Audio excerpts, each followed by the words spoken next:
Over the last decade, more than $2 trillion flowed into crypto markets globally. $2 trillion. That's more than the GDP of Italy. More than every dollar spent on the US military in the last 5 years combined.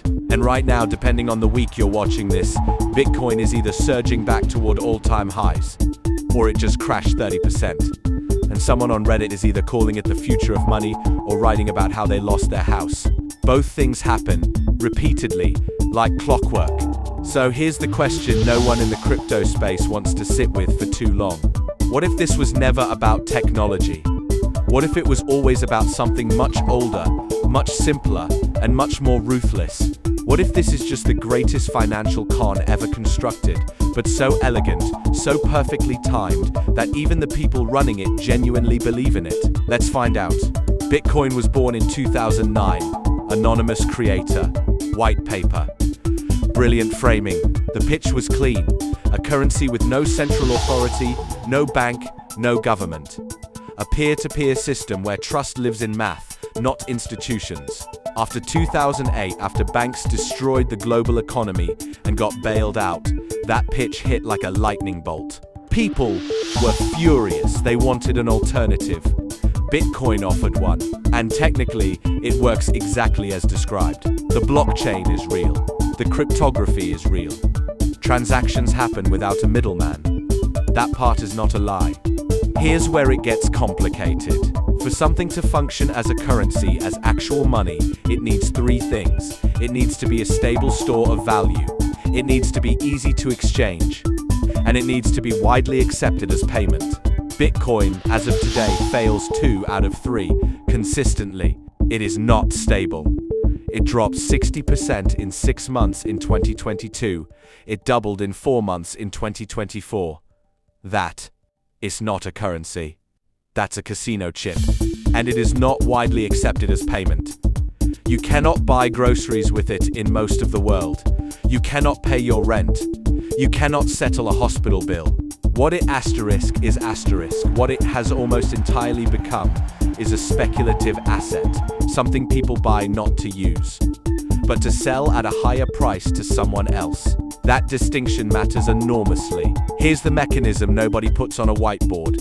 For any asset to go up in value, new money has to enter the system. That's not a theory. That's arithmetic. If you buy Bitcoin at $30,000, the only way you make money is if someone else buys it from you at $40,000. That person makes money only if someone buys it at $50,000, and so on. Economists have a name for this. They call it a zero-sum game at best. At worst, they call it something else entirely. A structure where late entrants pay early entrants. Now, that alone doesn't make something a scam. Stocks work similarly in some ways. Real estate too. What separates them, historically, messily, imperfectly, is that stocks represent ownership of real earnings. Real estate produces rent, shelter, utility.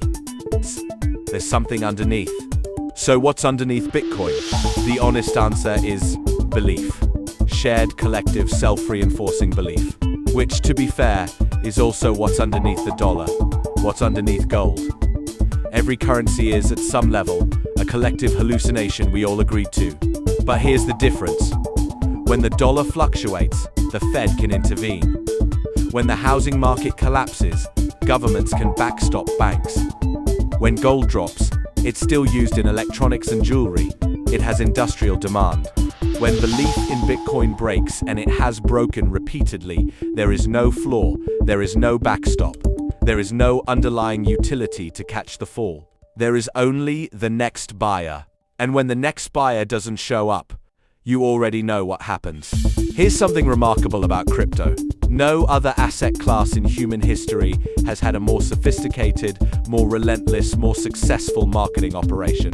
Influencers, celebrities, institutional press releases, Super Bowl ads, sports stadiums named after exchanges.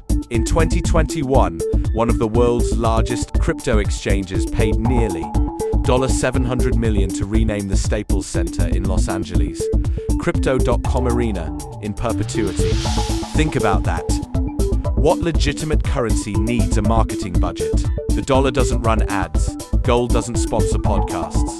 The euro doesn't pay Kim Kardashian to post on Instagram, but crypto did, and crypto does.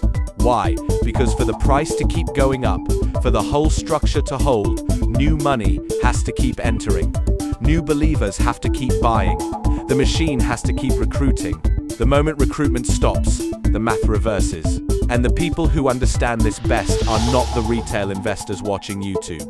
They're the venture funds and early holders who bought in at pennies and are now sitting on positions worth billions, quietly, patiently selling into every surge of new retail enthusiasm.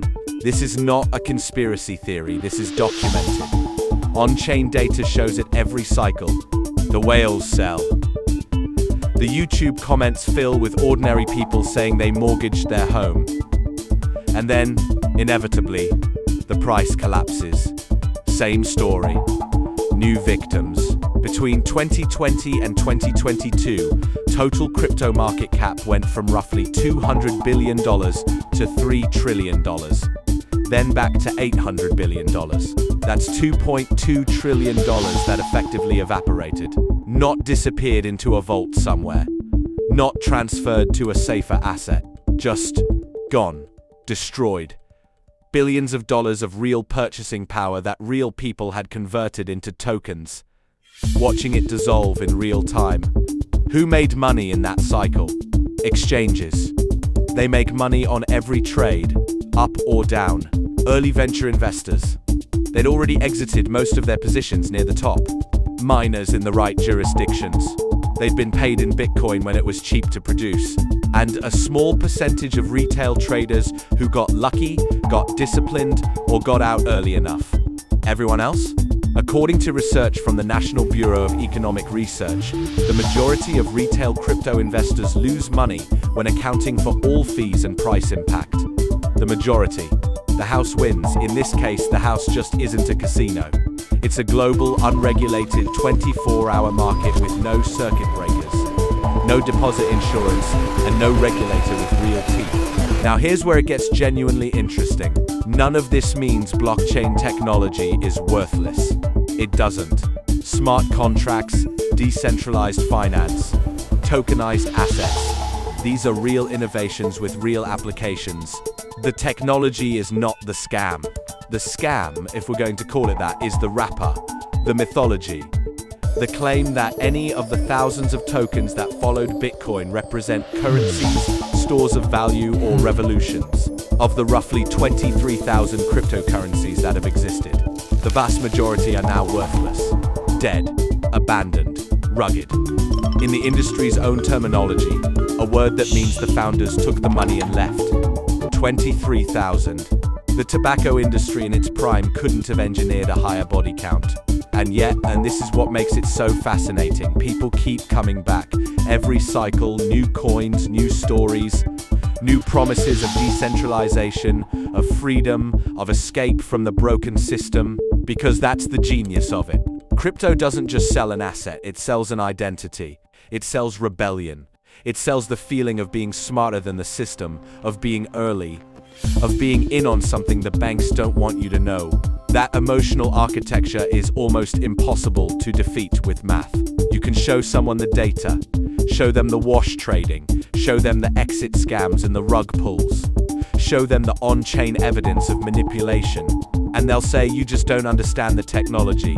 Here's where I'll leave you. Maybe Bitcoin survives. Maybe it becomes the digital gold standard. Maybe in 20 years, every central bank holds it the way they hold reserves today. It's possible.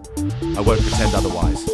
But ask yourself this. If Bitcoin is the future of money, if it's the most important financial innovation in a century, why does its price still move 40% on a single tweet? Why does it still need celebrities to shill it?